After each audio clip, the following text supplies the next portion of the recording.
오늘은 특별히 김영관 집사님께서 기도문을 작성해 주셨고 우리 남자분 중에 한 분이 나오셔서 우리 김경윤 집사님 나오셔서 기도 인도해 주시겠습니다. 기도합니다. 생기 있는 5월 하나님 감사합니다. 5월은 그 벗과 이웃을 더 깊게 생각하는 달입니다. 웃음이 되어준 아이들, 하늘이 되어준 부모님들, 더 넓은 세상을 보여주신 선생님들, 삶의 진리를 엿보게 해주신 부처님, 자유의 소중함과 희생의 가치를 피로 보여주신 광주의 시민들, 깨어있는 시민으로 살아가라 당부하신 그님, 주위에서 늘 함께 해주시는 이웃들, 노란 아름다움과 생기를 선물해주는 민들레꽃, 그분이 있어 내가 있게 되었음을 깨닫습니다. 나는 다름 아닌 바로 그분들이었네요. 시 하나 읊겠습니다. 나의 여집합인 나, 한민복. 아버지가 죽고 내가 슬퍼서 온 것은 아버지 속에 내가 죽으며 온 것, 내 속에 살아있는 아버지가 온 것. 내가 죽으면 나는 하나도 안 죽고 내 속에 살아있던 사람들만 죽는다. 내 속에 나는 없다. 나는 내 밖에만 있다. 내가 죽으면 내 바깥에 나는 울고 내 속에 다른 사람들은 울지 못한다. 나는 나의 여집합이다. 내가 되어준 벗들과 이웃들에게 감사드립니다. 우리도 이제 벗과 이웃들이 살아갈 길을 조금이나마 열어주며 살아가야겠습니다. 하나님, 용기 있게 웃으며 그리 살아갈 수 있도록 목사님과 동료계 교우 한 분 한 분에게, 특히 몸과 마음에 아픔과 슬픔이 있는 분들에게, 새 가정을 이뤄 새 출발하게 된 윤영학, 박경란님의 자녀분들에게 늘 함께해 주세요. 그리 믿고 살아갈게요. 예수의 이름으로 진심을 담아 기도합니다. 아멘. 오늘 무엇을 보는가, 우리가 어디에 집중하는가, 그런 이야기를 함께 말씀 나누도록 하겠습니다. 오늘 본문의 이야기는 여러분들이 잘 아시는 유대 정결 예식과 관계되어 있는 본문 이야기입니다. 모든 종교적 예식은 반드시 뭐와 연결되어 있냐면 고대인들의 생활과 삶과 죽음과 아주 밀접하게 연관되어 있습니다. 돼지고기를 먹지 말라고 하는 구약성서의 계명은 사실은 집단 감염으로 인해서 집단적 죽음을 경험한 사람들이 그것을 종교적으로 승화시킨 거죠. 유대 율법에 의하면 어미하고 새끼를 동시에 먹지 말라라고 하는 규율도 있습니다. 그 얘기는 뭐냐면 씨를 말리지 말라고 하는 거거든요. 현대인들은 이 바닷가에 씨를 다 말려버리고 있는데 작은 것들까지 다 잡아먹고 있는데 어미하고 새끼를 동시에 먹지 말라라고 하는 것은 고대인들이 씨를 말려서는 안 된다라고 하는 그런 가치관을 종교적인 가치관 안에 담아냈다라고 하는 겁니다. 그래서 닭하고 계란하고 같이 먹지는 않아요. 유대인들은 소고기하고 유제품을 동시에 같이 먹지를 않습니다. 그건 이제 그런 정신들이 담겨져 있는 거예요. 그러니까 그런 행위 자체가 중요한 거라기보다는 그런 정신이 굉장히 중요하다라고 하는 겁니다. 나름 그 삶의 철학과 신앙이 담겨져 있는 규율들입니다. 오늘 손을 씻지 말라라고 하는 정결 예식 또한 전염병으로부터 공동체를 지키고자 하는 그런 정신을 종교적으로 승화시킨 거라고 볼 수가 있을 겁니다. 이런 법정신이 살아있는 사회에서는 언제나 그 법이 관계를 풍요롭게 살려갑니다. 그런데 오늘 본문처럼 그 법을 가지고 누군가를 죽이려고 하는, 사람을 죽이려고 하는 그런 식으로 적용을 하다 보면 그건 사람을 죽이는 무기가 된다라고 하는 것입니다. 오늘 본문은 종교 지도자들이 예수님의 제자들이 손을 씻지 않고 음식을 먹는 것을 보고 그것을 이렇게 시비를 걸어서 이제 잡아 가두려고 하는 그런 그 바리새인들과 서기관들, 그런 장면에 예수님께서 하시는 말씀의 내용입니다. 사람을 살리는 법을 사람을 죽이는 무기로 활용하는 그 모습을 보면서 예수님께서 한탄을 하고 계시는 거예요. 정말로 무서운 거는 사람을 살리는 법조차도 사람을 죽이는 무기로 활용하고 있는 너희들의 그 간악한 생각들이라고 하는 거예요. 그래서 사람을 더럽히는 것은 입으로 들어가는 것이 아니라, 손을 씻지 않고 해서 이런 게 아니라 정말로 사람을 죽이는 것은 입에서 나오는 그 간악한 생각들, 마음들. 이제 그런 것들이 사람을 죽인다라고 하는 것을 예수님께서 참 정확하게 이제 짚어주시는 겁니다. 제가 이 본문을 왜 선택을 했냐면, 삶의 어느 때든지 이 관계에 있어서나 이 정황 속에서 문제의 핵심을 정확하게 딱 찝어주는 거는 문제 해결에 굉장히 도움이 된다고 하는 거예요. 그렇게 찍소리 못하고 가거든요. 우리가 열쇠를 잃어버리면 아무리 어두워도 열쇠를 잃어버린 데 가서 열쇠를 찾아야지, 어둡다고 환한 데 가서 열쇠를 찾으면 수없이 많은 날들을 열쇠를 찾아도 절대 열쇠를 찾을 수 없다라고 하는 것입니다.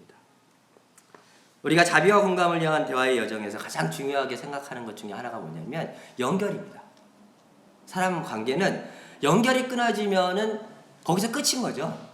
그렇잖아요. 아무건 그만이잖아요. 근데 아무리 힘들어도 연결이 계속 지속되고 있으면은 그 연결성 때문에 있던 오해도 풀릴 수 있고요.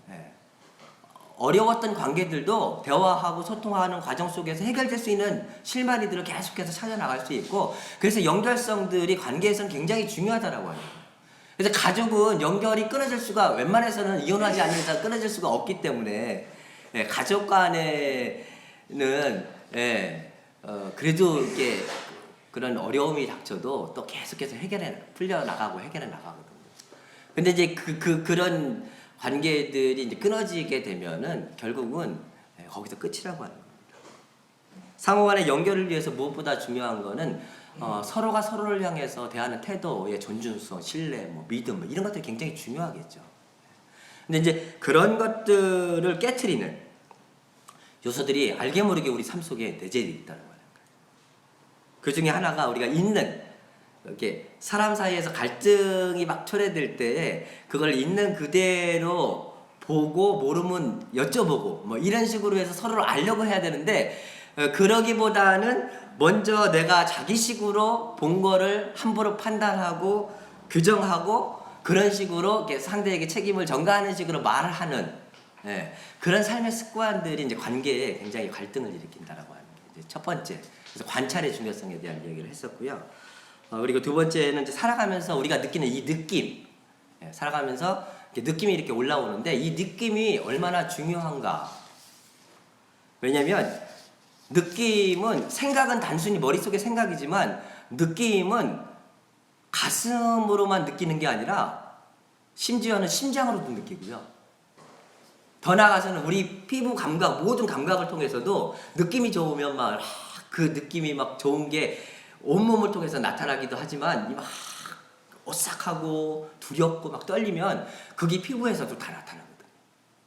그래서 느낌이라고 하는 거는 지금 내 앞에 앉아있는 사람의 상황, 몸과 마음의 상태를 정확하게 알 수 있는 것 중에 하나인데, 우리는 느낌을 물어보고 그걸 알려고 하는, 그리고 느낌을 통해서 소통하려고 하는 훈련을 그런 문화 속에서 자라오지 않았기 때문에 느낌을 물어보는 게, 느낌을 아는 게, 알려고 하는 게 굉장히 어색하다라고 하는 거예요.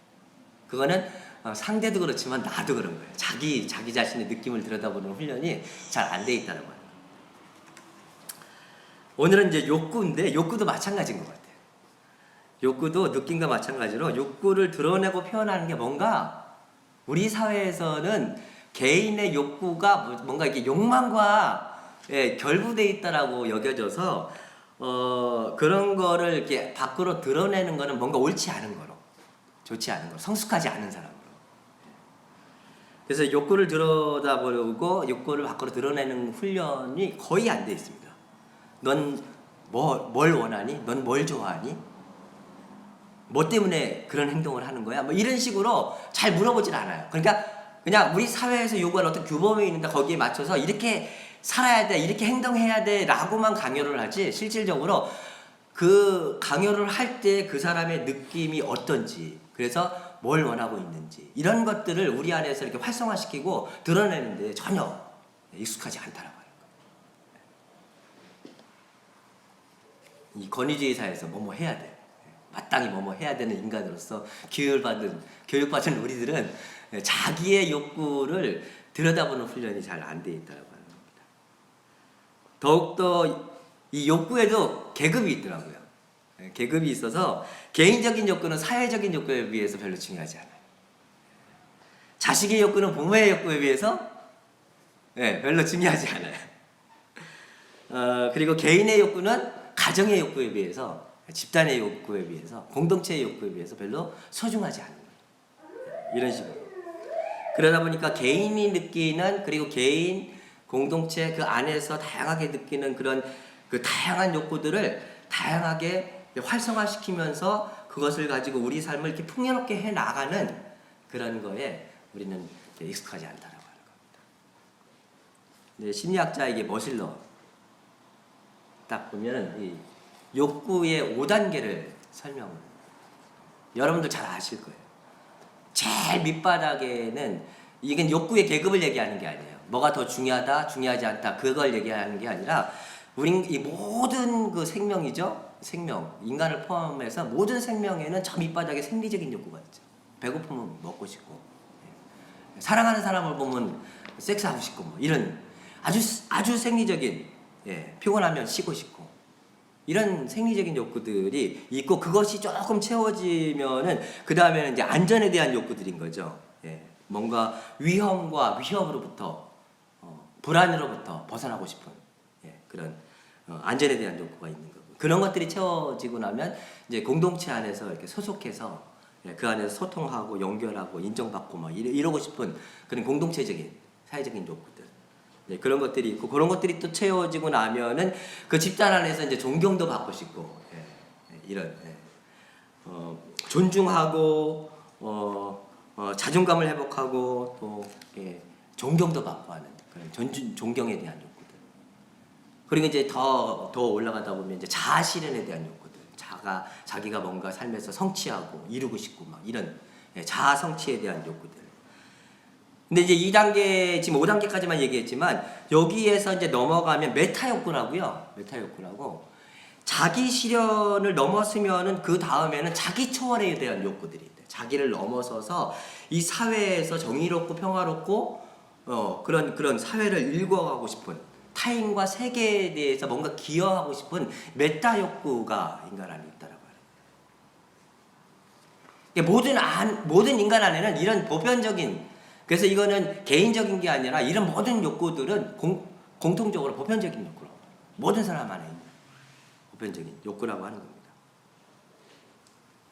그래서 보편적이고 이런 욕구들을 통해서 사실 이런 욕구를 실현하는 삶의 방식들을 통해서 사람들은 에너지가 활성화되고 힘이 있어요. 이 욕구가 충족이 되면 기분이 좋잖아요. 그러니까 그런 욕구들을 충족하기 위해서 막 애를 쓰고 노력하고 막 땀을 흘리고 뭔가를 하고 그러면서 에너지가 활성화돼요.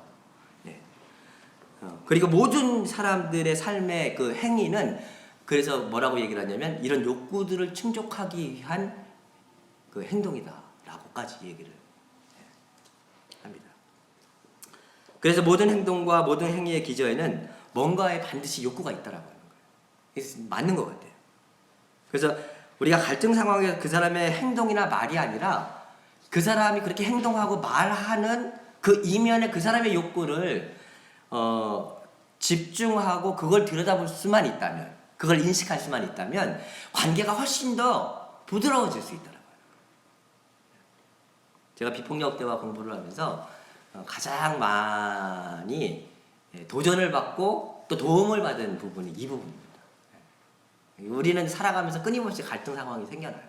근데 그 갈등 상황 속에서 우리가 어디에 집중하느냐. 그 사람이 겉으로 했던 막 저항했던 아니면 막 막말했던 그 말과 행동에 집중하다 보면 답이 안 나와요.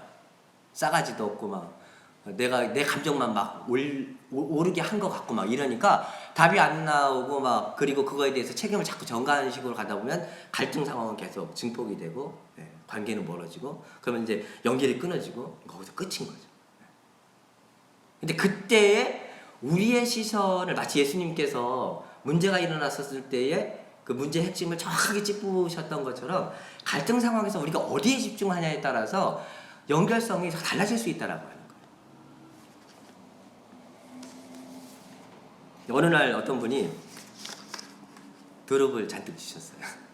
그래서 저희가 먹고 남을 수 있는 양이어서 그 중에 일부들은 나눠주고 주변에 있는 가까운 사람들 나눠주고 그래도 남아요. 그래갖고서는 그거를 장아찌를 담그려고 이렇게 놔뒀어요. 놔뒀는데 제가 이제 아침에 일어나서 나오다가 저걸 그냥 그 아침 일정이 너무 바쁘면 나머지 그냥 이렇게 확 나가려고 하는데 아내가 저거 어떻게 할 거냐고.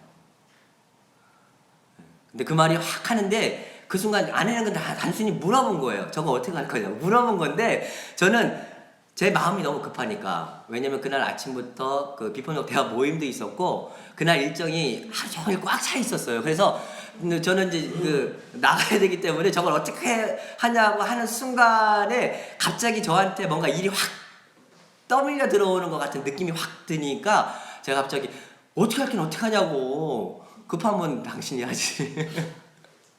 그런 식의 그 대화는 아니죠. 그런 식으로 확 얘기를 한 거예요.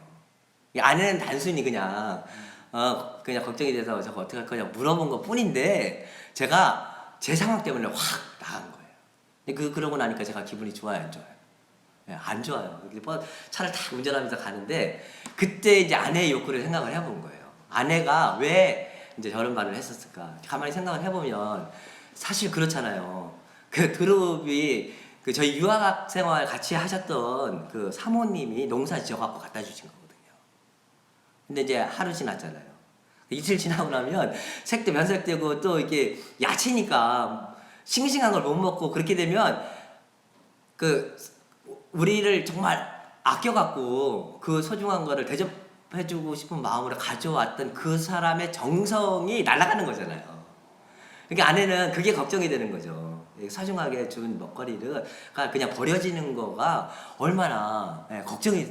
그러니까 그 걱정이 돼서 저거 어떻게 할 거냐고 그냥 물은 것 뿐인데 그래서 아내의 욕구를 그 순간 내가 그냥 잘 들여다봤대. 그건 저도 그 걱정 되죠. 그리고 그 유학생의 그 정성 어린 마음 자체를 그냥 낭비하는 거에 대한 우려도 저한테는 있잖아요. 그런 욕구들은 이게 공감의 지대가 생겨나는 거잖아요. 그 생각을 하니까 일단은 감정이 쭉 이렇게 가라앉더라고요. 이제 그러면서 제 욕구를 생각해봤어요. 그러면 이 상황에도 내 욕구는 뭐였을까? 그랬더니 저는 일단은 그거에 대한 걱정에 대한 욕구보다는 어떤 욕구가 더 컸냐면 지금 빨리 교인들하고 약속을 위해서 빨리 가서 셋업을 하고서는 그게 잘 진행될 수 있도록 하는 어떤 신뢰에 대한 욕구가 더 컸던 거예요. 그래서 나는 급한 거예요 지금. 그러니까 이제 그 순간 제가 내가 모임이 있어서 마음이 되게 바쁘니까 그러니까 곧 지나간 다음에 이따 저녁 때 같이 만들어 볼 수 있도록 하자. 사실 당신도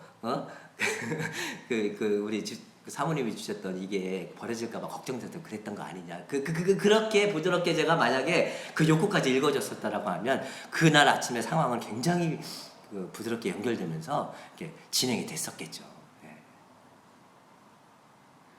최현정 기사님 뭔가 하고 싶은 말씀이 있으신가 봐. 한두 번 쉬는 게 아니었는데.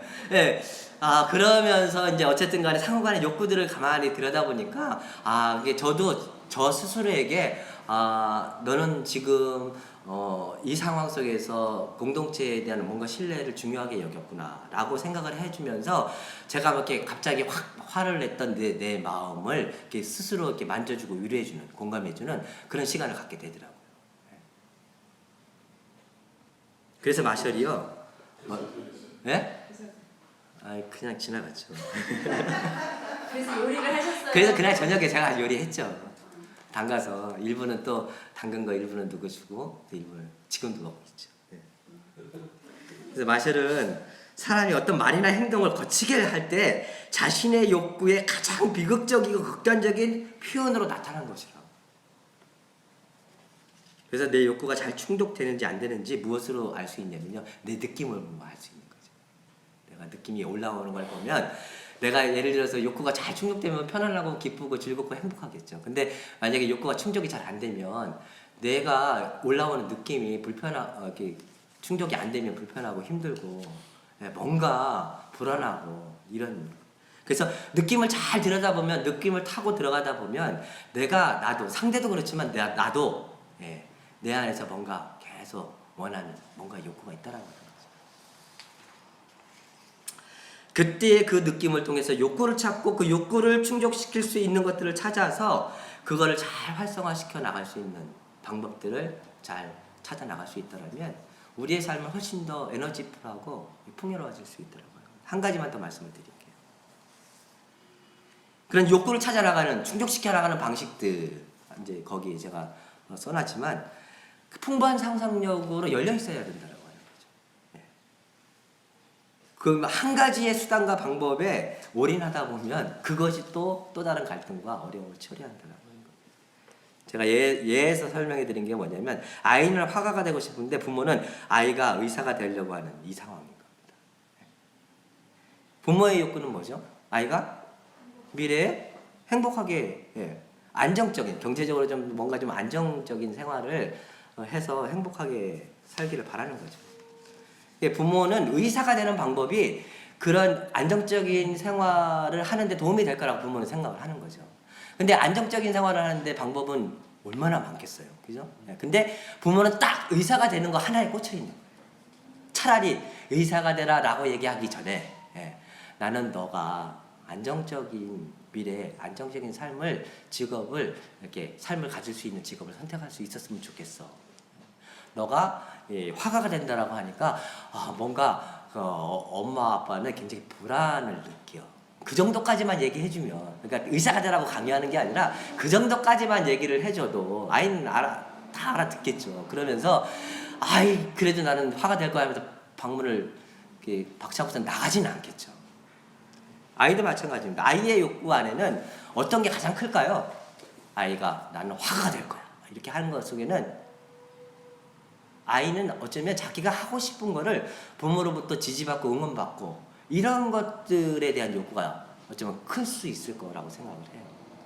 그러면 부모도 그런 거죠. 아이한테 의사가 될, 그러니까 아이도 마찬가지죠. 부모님한테 나 화가가 될 거야 막 이렇게 하는 게 아니라 지금은 화가가 되고 싶은데 그 이유를 가만히 살펴보니까 어쩌면 제가 하고 있는 거를 하고 싶고 그거를 부모로부터 응원받고 싶고 지지받고 싶고 그런 그래서 어머님 아버님 제가 하고 있는 것들을 좀 지지하고 응원해 줬으면 좋겠습니다 라고 하면 의사가 되라고 막 강요하거나 이러지는 않겠죠. 그래 해봐라. 지금은 그렇지만 또 생각이 바뀔 수도 있으니까.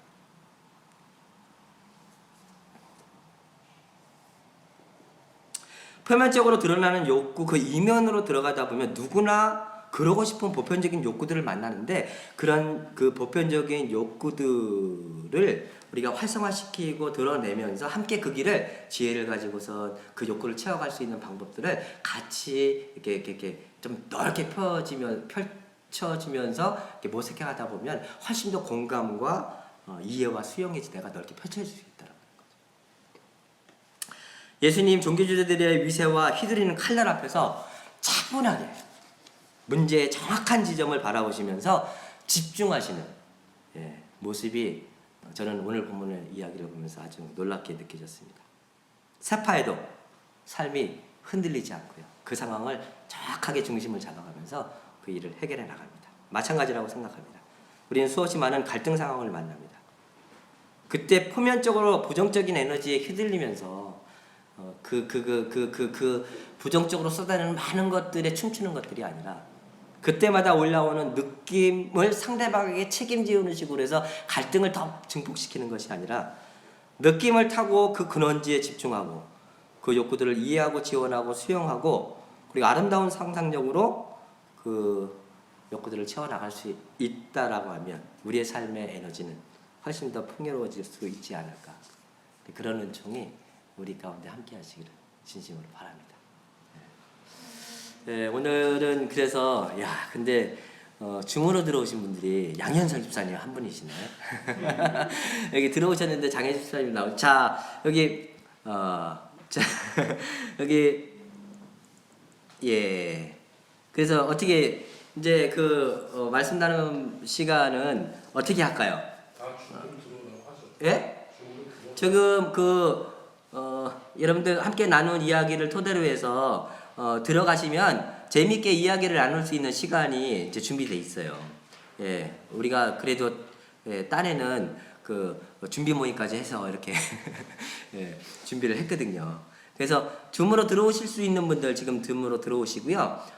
줌으로 못 들어오시면 사실은 여기 현장에서 이제 한 20분 제가 한 20분 정도 함께 말씀 나눴는데요. 한 12시 20분까지 이야기 나누는 시간 가지려고 하거든요. 그렇게 하고선 예배 마치려고 하는데 여러분들 줌으로 들어오실 수 있는 분들 줌으로 들어오셨으면 좋겠어요. 예, 잠깐만요.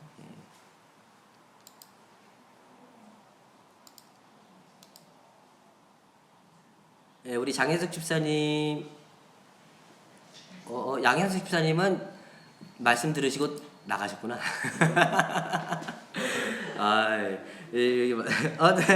전 또 밴드로 왔어요. 성기장난 하시는 거 같아요. 어떻게 할까요? 이게 그러면은 어떻게 하는 게 좋을까요? 일단 정경화 집사님은 줌으로 가죠. 지금 사실은 정경화 집사님도 아직 줌으로 안 들으셨거든요.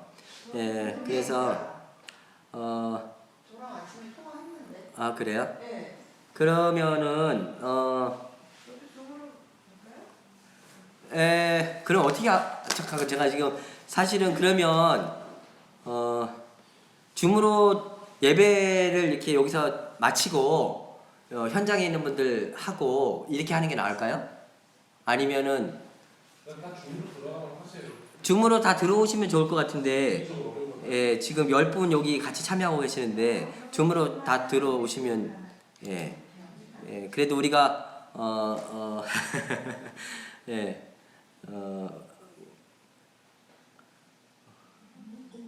네네네. 우리 장혜수 집사님하고 최양 집사님 들어오셨고요. 네네, 줌으로 들어오세요. 예, 그래도 우리가 한 달에 한 번씩 하시는 건데 줌으로 오셔서 왜냐면 지금 제가 여러분들과 함께 나눈 말씀 이야기가 사실은 우리의 구체적인 이야기로 풀어가면 훨씬 더 현장감이 있고요. 내 이야기로 풀어가면 훨씬 더 도움이 되고 그것 때문에 일부러 이런 시간을 마련한 거니까 이동하실 수 있는 분들 이동하시고 그러다 보니까 여기 계신 분들은 지금 밴드 실시간에 오신 분들은 지금부터 한 30분 동안 아무것도 하실 수가 없어요, 사실은. 그래서 그런 어려움이 있는 거예요. 그래서 그러면 감사합니다. 우리 김가영 집사님도 들어오시고 감사합니다. 그래 이렇게 그러면 여기 줌으로 들어오시는 분들 제가 두 방으로 나눠 드리도록 하겠습니다. 지금 아직 시간이 그래도 넉넉하게 남아 있으니까요. 자, 제가 공유를 중지하고요. 줌 한 팀 됐으니까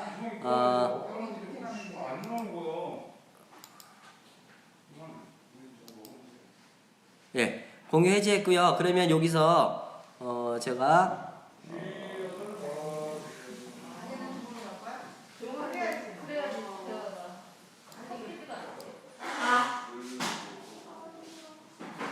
아이고 감사합니다. 이렇게 다 들어오시니까 얼마나 좋아요. 얼굴도 보고.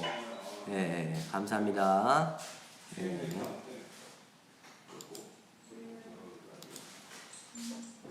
잠깐만 회의 컨트롤이 어디 갔나? 제가 두 방으로 나눌게요. 소회의실로. 네. 그냥 예? 한 그룹 된것 같은데요? 지금 지금 점점 계속 다 들어오세요. 지금 7분이신데 6분. 6분이신데 괜찮겠어요? 정경화 집사님. 그럼 6분이 같이 하세요. 6분이 같이 하시고 들어오시는 대로 해서 다 제가 그럼 여기서 그냥 하세요. 소그룹으로 만들었습니다. 그래서 자동으로 갈 거예요. 여기는 한 그룹으로 하죠. 함께 축도하도록 하겠습니다. 거룩한 입맞춤으로 축복합니다. 거룩한 입맞춤으로 축복합니다. 주 예수 그리스도의 은혜와 주 예수 그리스도의 은혜와 하나님의 사랑과 하나님의 사랑, 성령의 사귐이 성령의 전쟁이 우리 모두와 함께 하시길 빕니다. 우리 모두와 함께 하시길 빕니다. 아멘. 감사합니다. 한 주간 동안 평화롭게 잘 지내시고요. 감사합니다.